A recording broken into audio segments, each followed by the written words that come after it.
আসসালামু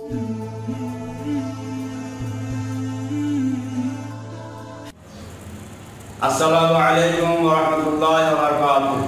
বন্ধুগণ, এখন আমরা যে বিষয়ে আলোচনা করতে যাচ্ছি, যে বিষয় সম্পর্কে জানতে চেয়েছেন, প্রশ্ন করেছেন, সেই বিষয়টা হলো নবী পাক সাল্লাল্লাহু আলাইহি ওয়াসাল্লামের উপরে দরুদ পড়া কি বা কি লাভ।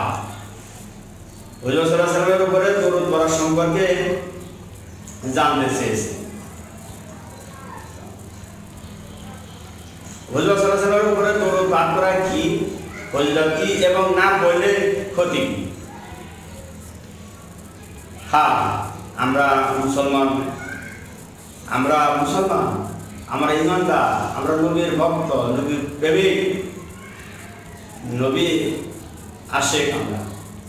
আমাদের জ্ঞান নাই, আমাদের এলেম কালাম বিদ্যা বুদ্ধি নাই, আমরা পরাজগার হতে পারি না, এটা আমাদের মেনে নিতে হবে।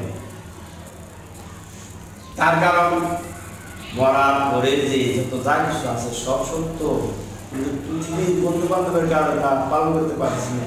এটা যে কত নিচু বিষয়টা, সেটা অনুভব করা যায় না। হ্যাঁ, তা আমাদের নবী আগে নামদার তাজের মধ্যে নেওয়া হযরত মুহাম্মদ মুস্তাফা সাল্লাল্লাহু আলাইহি ওয়াসাল্লাম সর্বশ্রেষ্ঠ মানুষ, সর্বকালের জন্য, সর্বজনীন কালের জন্য আল্লাহ রাসূল সাল্লাল্লাহু আলাইহি ওয়াসাল্লামকে সর্বশ্রেষ্ঠ মানুষ হিসেবে পৃথিবীতে পাঠিয়েছে। তো সেই নবীর উপরে সর্বশ্রেষ্ঠ বাণী নাযিল হয়েছে, সর্বশ্রেষ্ঠ বাণী। এরপরে আর শ্রেষ্ঠ বাণী না করতে পারবে না, আসবে না, নবী আসবে না, কালাম আসবে না।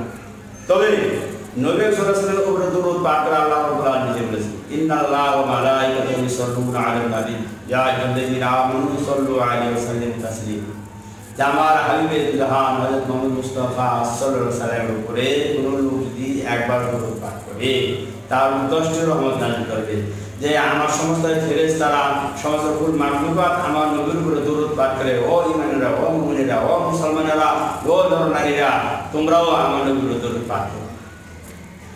হ্যাঁ, সারা জীবনে একবার দরুদ পাঠ করা আপনার আমার উপরের ফরজ। তারপর যত বড় সুন্নাত, তারপরে আর আছে মুস্তাহাব। এমনি ভাবে হুজুর সাল্লাল্লাহু আলাইহি ওয়াসাল্লামের উপরে দরুদ পাঠ করার জন্য আল্লাহ রাব্বুল আলামিন আদেশ করেছেন, কিন্তু জীবনে একবার দরুদ পাঠ করা ফরজ, তারপরে সুন্নাত। নামাজের মধ্যে আমরা বলি এইটা হলো সুন্নাত। তবে একটা হাদিস আছে, আবু হুরায়রা রাদিয়াল্লাহু আনহু থেকে এই হাদিসটি বর্ণিত। তিরমিজি শরীফে হাদিসটি আছে। আন আবি হুরায়রা রাদিয়াল্লাহু তাআলা আনহু قال قال رسول الله صلى الله عليه وسلم رغم عن رجل ذكرت عنده فلم يصلى علي ورغم عن رجل دخل عليه رمضان ثم انسلخ قبل ان يغفر له ورغم عن رجل أدرك عنده أبواه الكبر أو أحدهما فلم يدخله الجنة أو كما قال عليه الصلاة والسلام।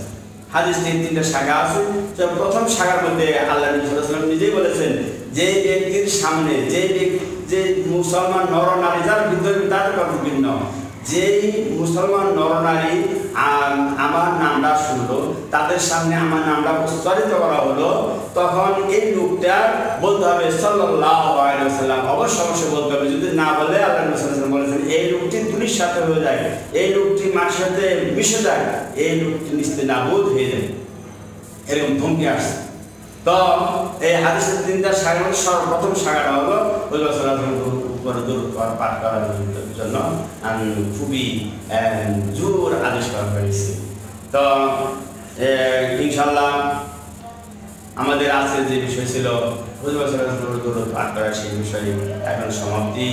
ইনশাআল্লাহ আমাদের ভিডিওগুলো যদি আপনাদের ভালো লাগে, লাইক দিবেন এবং ইসলামের প্রচার প্রসারের জন্য সমস্ত মুসলমান মুত্তাকিন তাদের সাথে শেয়ার করবেন এবং আমাদের সাথে থাকতে হলে আমাদের চ্যানেলটি সাবস্ক্রাইব করুন। আল্লাহ হাফেজ। আবার